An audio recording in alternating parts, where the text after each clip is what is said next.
साताऱ्यातील खटाव तालुक्यातील मायणी ग्रामपंचायत अंतर्गत असलेल्या कचरेवाडी गावात सुखसुविधांचा गंभीर अभाव आहे। सुमारे 1800 लोकसंख्येच्या या गावात गटार व्यवस्था न केल्यामुळे मोठ्या प्रमाणावर सांडपाणी रस्त्यावर वाहत असल्याने आरोग्य धोक्यात आले आहे। तसेच गावात औषध फवारणी न केल्यामुळे नागरिकांची आरोग्य स्थिती अधिक गंभीर बनली आहे। या सर्व समस्यांमुळे ग्रामस्थांनी आज मायणी चौकात सामुदायिक आंदोलन केले। गावातील अंतर्गत रस्ते देखील अत्यंत खराब झाल्यामुळे दळणवळण व्यवस्था विस्कळीत झाली आहे, ज्यामुळे ग्रामस्थांना अत्यंत अडचणीचा सामना करावा लागतो। ग्रामस्थांनी यावर त्वरित उपाययोजना करण्याची मागणी देखील केली आहे।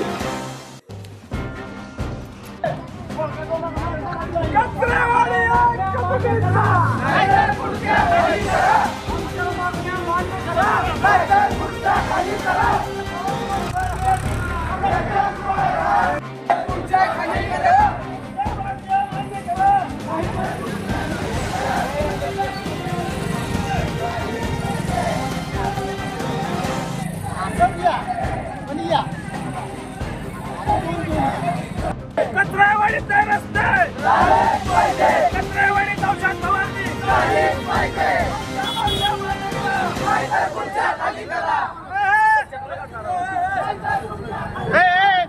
आपल्या तालुक्यातील जिल्ह्यातील बातम्या सर्वप्रथम पाहण्यासाठी आजच सातारा न्यूजला YouTube चॅनलवर सबस्क्राइब करा, लाईक करा, शेअर करा आणि बेल आयकॉन प्रेस करायला विसरू नका।